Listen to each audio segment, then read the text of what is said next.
बिस्मिल्लाहिर्रहमानिर्रहीम। Dear students, अस्सलाम वालेकुम।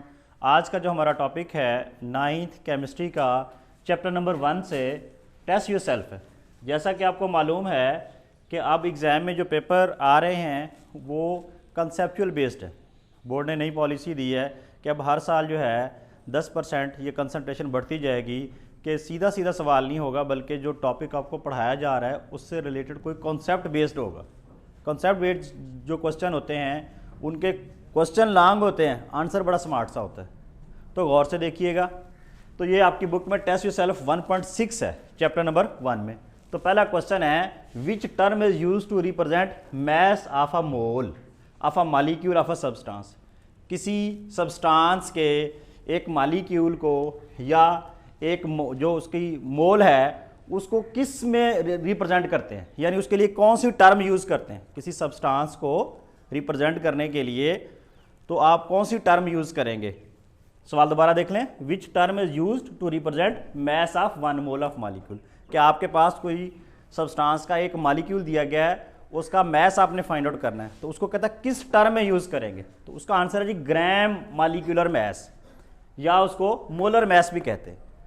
यहाँ जस्ट इतना ही आंसर देना है, लेकिन मैं आगे उसको डिफाइन को भी एक्सप्लेन कर देता हूँ कि मॉलिक्यूलर मैस क्या होता है। Gram molecular mass the molecular mass of an element, किसी एलिमेंट का या कंपाउंड का जो उसका मॉलिक्यूलर मैस दिया गया है, अगर आप उसको ग्राम के यूनिट में कन्वर्ट कर दो, उसके साथ क्या लगा दो gram, expressed in gram is called gram molecular mass और ग्राम मॉलिक्यूल।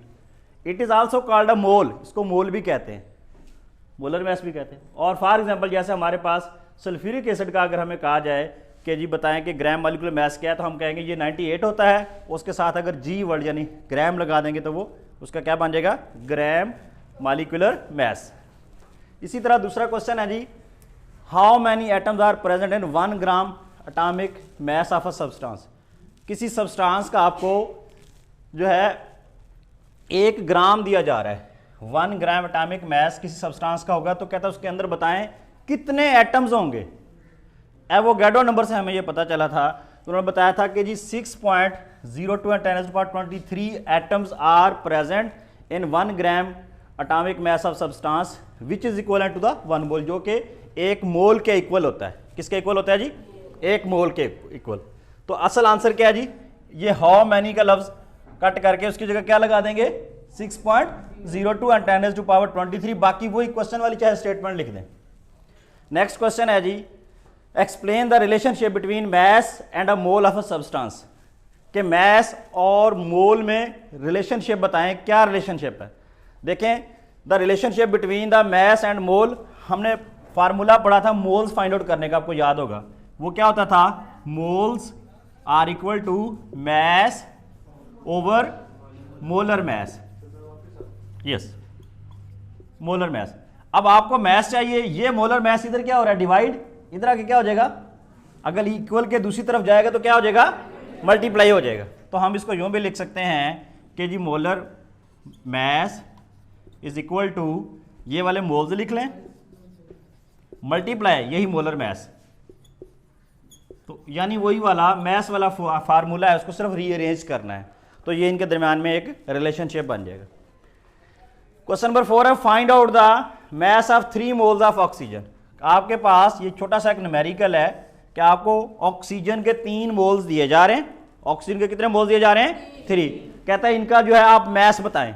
हम पहले एक, जैसे मेरे पास मिसाल के तौर पर ये मार्कर है, हमें कहा जाता जी 3 मार्कर्स की कीमत बताएं, 3 मार्कर्स की प्राइस बताएं।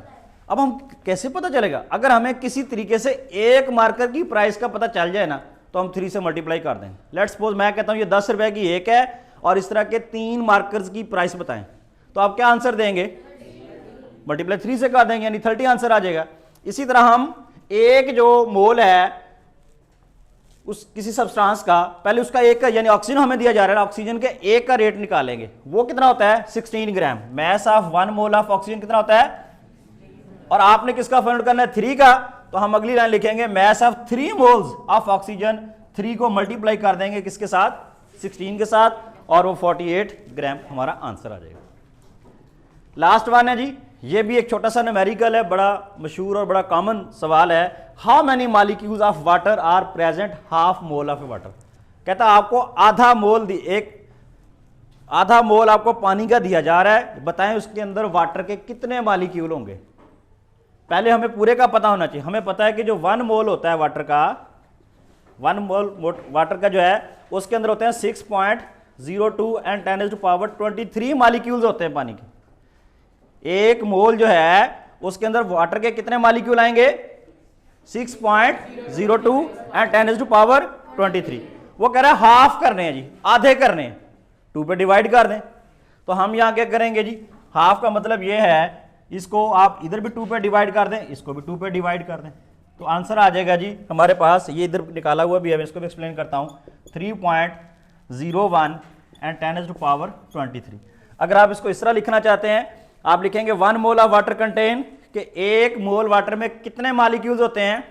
6.02 एंड 10⁻23।